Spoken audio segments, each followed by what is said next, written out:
Welcome to the finale of the Riftwalker series. It's been a long time coming, and to celebrate the end, I'm picking out my own nickname, Media World Ingrate. It feels weird to be at the end, and if you want to see the future of this mage, please subscribe. I want to get 1500 by the end of the year, and it'd be really cool if you could help out with that. I would pull up that one audience graph, but I think this penis graph is way funnier. Alright, first order of business is doing a ton of corrupted infested pit. If you've ever done props before, first off, God be with you, and second off, you'll know why I need tools from this dungeon. I'm doing all the content, and this is a byproduct of that. Luckily, the bug that duplicated dungeon rewards was still around, and it's not like I could really avoid it. Let me tell you, it made this a hell of a lot easier. Most of the time I'd skip over this, but here's me getting some major discoveries.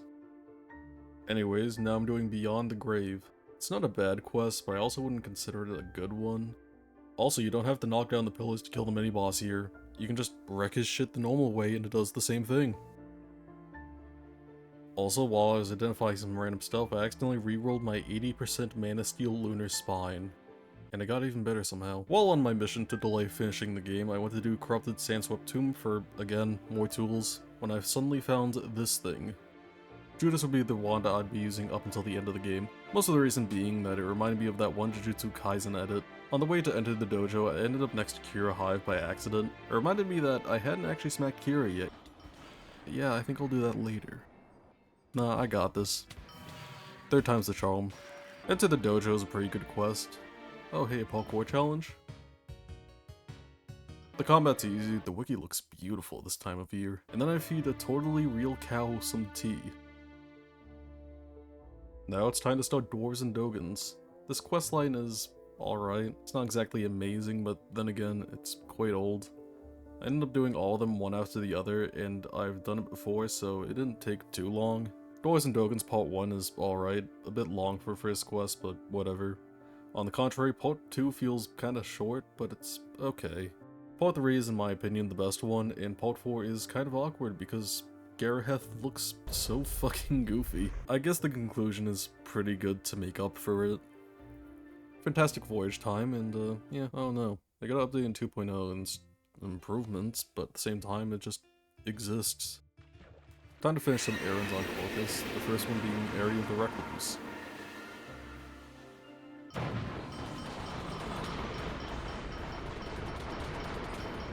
Yeah, it wasn't that hard. Time for the bird quest. That's one, that's two. I don't want to talk about this quest any more than I need to. The breaking point is actually one of my favorite quests in the game. It got added a bit after 2.0 to put it in line with the other raids having a quest requirement. A few people don't like it because it's long and they just want to go raid, but from a gameplay perspective, it's actually one of the best quests. In the background, I've been leveling up my professions. I don't think I have to explain how long this took. I usually don't even bother to record all the proffing because it takes up so much footage and storage space. Alright, you know why I'm doing corrupted ice barrels. Just know I spent a stupid amount of time on this that I'm never getting back. I'm a little all over the place right now, so let's do something fun. We're doing TCC now, since I've been accidentally avoiding it for prof bombs. The rooms are nothing to write home about, but this boss fight definitely was. 2 people died to the second attack he threw out, and the acrobat I was with, well, it's fucking acrobat. This turned into a 5-minute slugfest against a giant rock until I got /item lock diffed and lost my Judas like a dumbass. Luckily I still had a bunch of hash brown crowns from Sandswept Tomb, so I just bought another one. The Canyon Colossus is clearly a bad omen, so let's do something even worse. Nexus of Light to me is visual aids. There's legitimately too much shit on my screen to know what's going on, and maybe it's a skill issue, but I cannot let myself end up on that side of the Raider alignment chart. The rooms are fine, but who cares? I don't respect this boss whatsoever, so you're not getting cool music over a mid-edit. I'm fucking the dog. The fuck?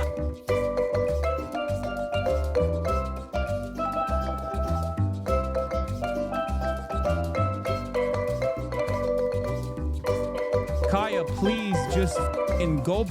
Stop. I'm at the door.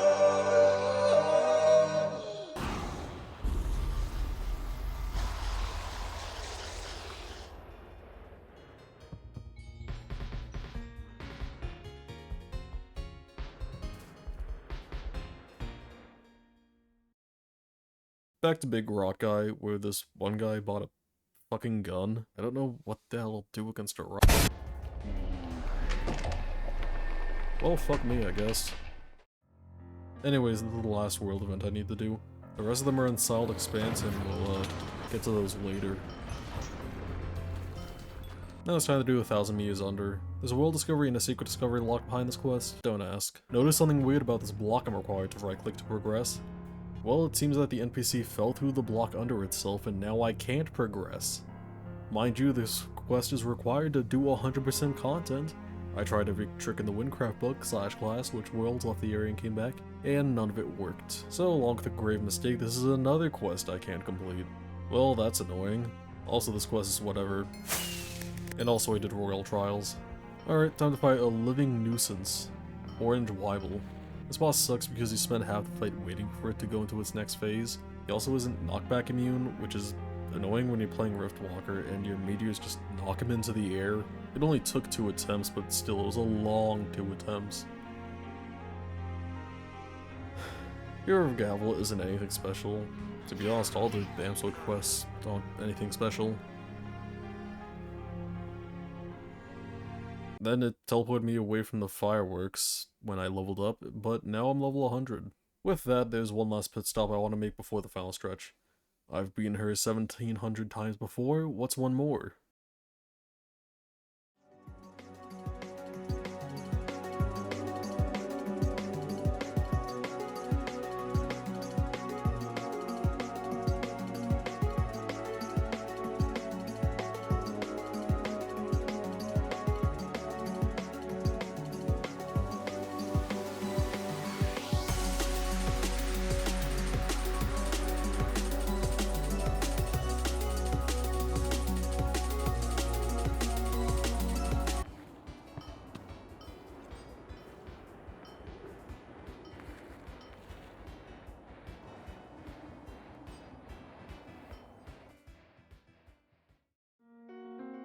Well, here we are. The final stretch. Feels weird to be here after so long. We still have to do a Journey Beyond, which I don't really care for. There goes a decent character, there goes a dogshit one, and now for the Wynncraft classic, Vor. One day I hope Wynncraft makes Aldar call it a mount. Imagine sitting on his head, occasionally hitting him in the face with a fucking riding crop. Anyways, we watch Aldar take a facial, do Olmec Rune for the XP and the convenience of having the Toll Altar, do a world event, win, and then start a journey further. This quest is fine. We have to stab Aldar at the end, which I don't really care about. If it was Aldar called, however, I don't think I would have the strength to do it. Now we do Eldritch Outlook. It's kind of funny that this first room absolutely sucks, but everything else after that isn't bad whatsoever. The parkour is, for most, a test to see if you've improved your parkour skills throughout the other dungeons and raids throughout the game. For Mage and Warrior plays, it's about how well you know how to abuse your movement skill.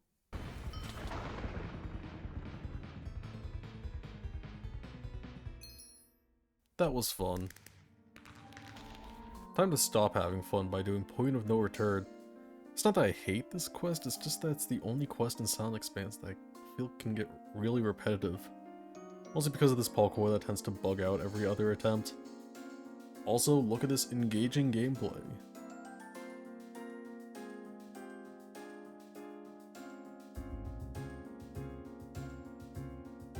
Wow. I'm more than happy to be done with it.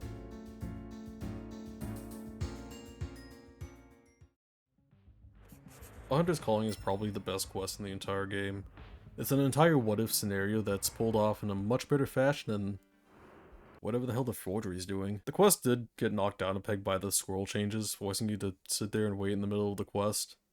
Nonetheless, it's still quite good. I took a break to do some fishing, and now I'm level 80 in all gathering profs. Man, this feels kind of familiar. Oh well, time for the last quest boss. Technically it's considered the final boss of the game if you squint your eyes enough, but I'm not counting it as that. Why? Well, that's why. Also, why the fuck does an assassin have Aerostorm? I mean, he still died, so it doesn't matter.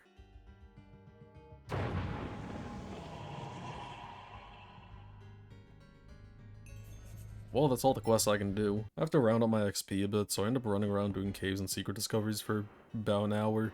And after all that, I'm at level 104. TNA will give me the last bit of experience I need. This raid's actually my favorite without a shadow of a doubt. Just you, your teammates, and a big-ass skeleton. And after almost a month of playing, this is where it all ends.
On fucking Judas.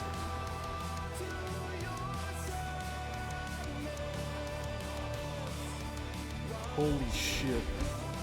And that's it.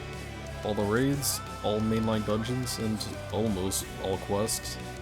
You may have realized that I missed a couple things, and yeah, I always knew I wasn't going to be able to get all the props done in one video, God forbid all the secret discoveries I skipped. But I can promise that the next video will be completely finishing the game. I'll probably combine all the videos into one remastered version first, but then it'll play everything in Wynncraft. But with that, I make fun of Luna Crash, watch other people dogpile him for no fucking reason, and I bid you farewell. And that's how you make a fucking series.